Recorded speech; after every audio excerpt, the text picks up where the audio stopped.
Hey and welcome to MFFLtv.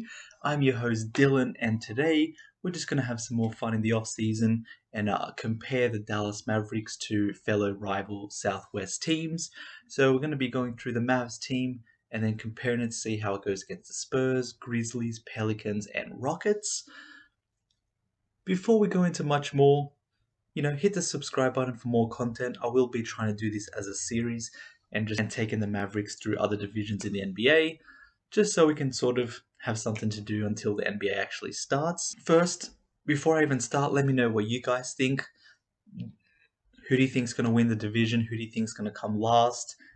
Have Mavericks done enough to secure it back-to-back years? Let me know down below. Always love having discussions with you guys. But let's get right into it. So, first team we're going to be comparing is the Mavericks versus our old division rivals, the San Antonio Spurs.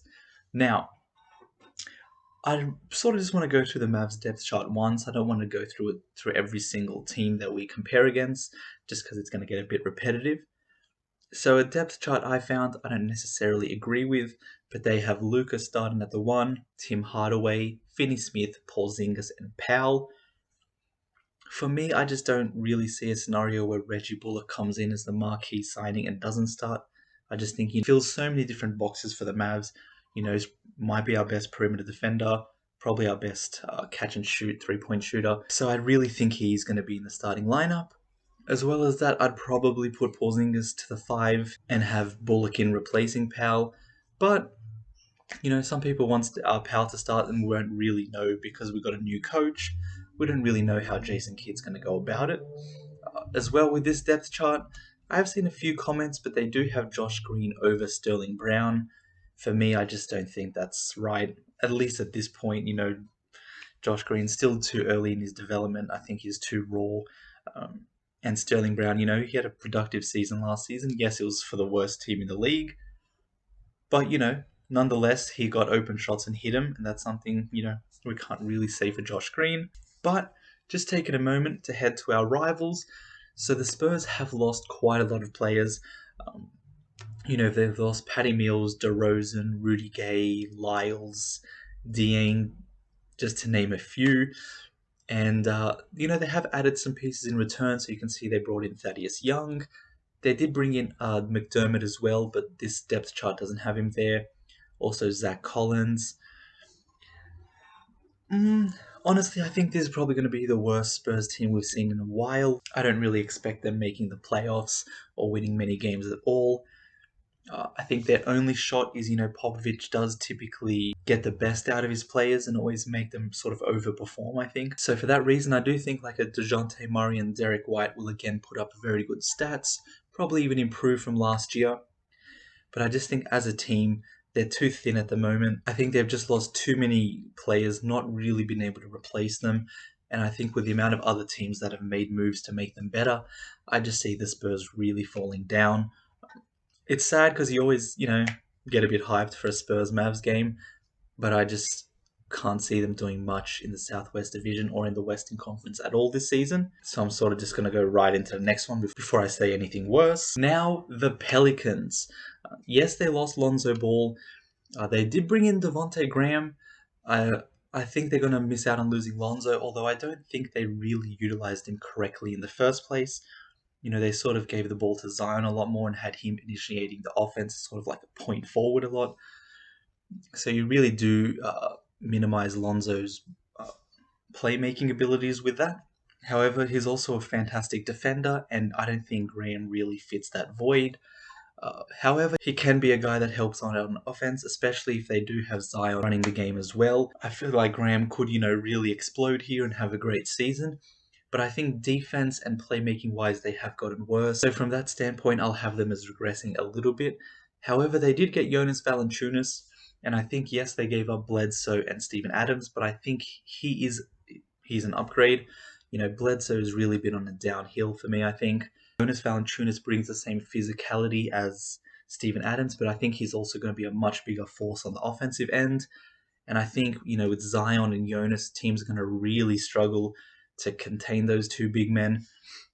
And not only that, they got their Ingrams. Alexander Walker's looking like a good prospect. And I think they did a few really good moves, picking up Satoransky, Garrett Temple, who can be a veteran for this team. I think I think they're going to be better than last season. I think maybe though during the additions and subtractions of the team, it sort of stalled out between losing Lonzo, gaining Valanciunas. I think they will still be a better team next season just because of Zion's development. I think Ingram as well, can really progress even more.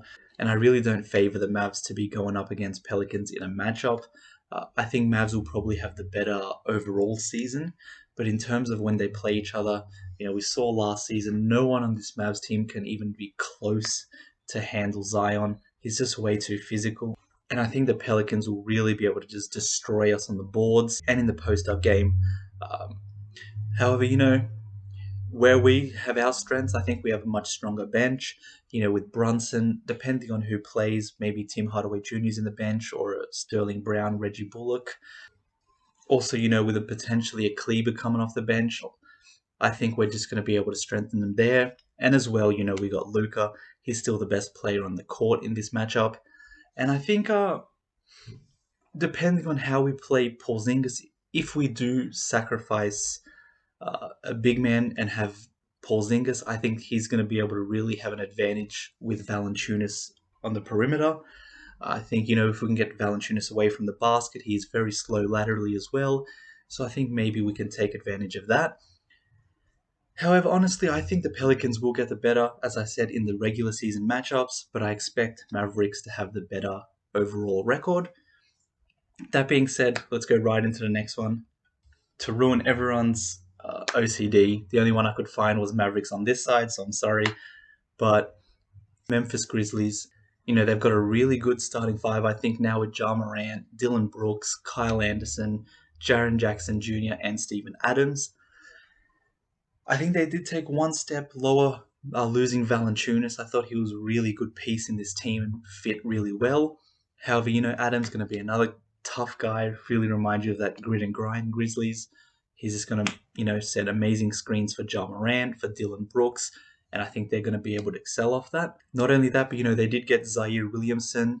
Desmond Bane, I thought, looked pretty good in stints last season. I think he's going to develop even further. So another, really tough Southwest team. However, I think the Mavs still edge them out. There's not many teams you can go up against where Luka isn't the best player, and I think that's a huge advantage. And similarly, who's going to guard Porzingis? I think if it's Steven Adams, we're going to really be able to stretch them out again.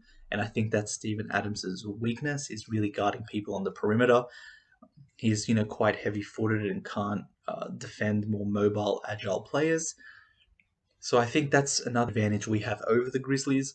As well as that, Reggie Bullock, Dorian Finney-Smith. You can even chuck in maybe a Sterling Brown in there. I think those three guys will all, be able to at least maybe limit Ja Morant, just play physical with him, get up in his face a bit. I think, Morant is much quicker than the others, but I think just rotating bodies, keeping them fresh, I think they'll be able to shut him down. But I do definitely think that they'll be able to be serviceable, be pretty good defenders on him, as well as Dylan Brooks. I think we sort of have the wing defenders covered. And Morant is, a bigger point guard. Definitely will be a tough matchup, Morant and I think maybe Jaren Jackson Jr., Dylan Brooks as their sort of big three is very tough. I just don't think it's quite there yet. I sort of expect them to be around that play-in tournament, maybe just out of that. But, night in, night out, I think they're going to be a tough matchup. But I definitely do expect Mavericks to get the better of them, at least in the record overall. Sometimes in the matchup, some teams just are able to beat, higher ranked teams. But I think just the whole season, I think the Mavericks will be better than the Grizzlies. And lastly, the Houston Rockets. Surprisingly, they were the last team in the NBA. I think they're probably going to be the toughest team this season in the division. They brought in Jalen Green, who's an absolute stud. He can just put the ball in the basket like the very best, I think. And I think he's going to really continue his development and become something special in this league. Not only that, but if they have a healthy John Wall, he did play very well last season. As well, Kevin Porter Jr., They brought in Sengun, who looks like an exciting prospect, Christian Wood. I think, these guys have a lot of players. I also expect them to be in and around that play-in tournament. I think on any given night they can really beat anyone. They're a very talented team if they have enough to really be able to compete in the Western Conference. And sort of just comparing the lineups, I think Luka gets the better of John Wall, Kevin Porter Jr., Tim Hardaway Jr. I might actually lead to Kevin Porter Jr., although I think it's very close, depending, they're both pretty streaky, I think. Then you got your small forward, Jalen Green, Dorian Finney-Smith, both very different players. Dorian Finney-Smith has a great impact on the Mavs, but I think Jalen Green is obviously the better player, the better complete basketball player in terms of basketball skills. And if it's Porzingis versus Jayshawn Tate, I'd probably go with Porzingis, and I'd give them Wood over Dwight Powell. So as you can see, matchup-wise, they do have some favorable matchups. However, I just think as a whole team, and with Luka being, again, the best player on the court, I think we have that advantage. So I do expect the Mavericks to also get the better of the Rockets.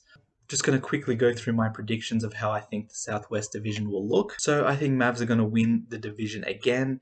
I really can't see any of these teams putting up a better record than the Mavs. My idea, 2 and 3 for me are really interchangeable. I think Memphis is going to come second, Houston third, and New Orleans just below them. Although if Zion is able to stay healthy the whole season and takes another step forward, they're always in that mix as well. However, I do think they'll come fourth, and I think San Antonio will come last. So those are my predictions. But as always, let me know what you guys think. I love hearing your guys' opinions. Do you agree with me? Do you disagree? Let me know down below in the comment section as well. Like and subscribe. It really does help out the channel. And I'll see you in that next video.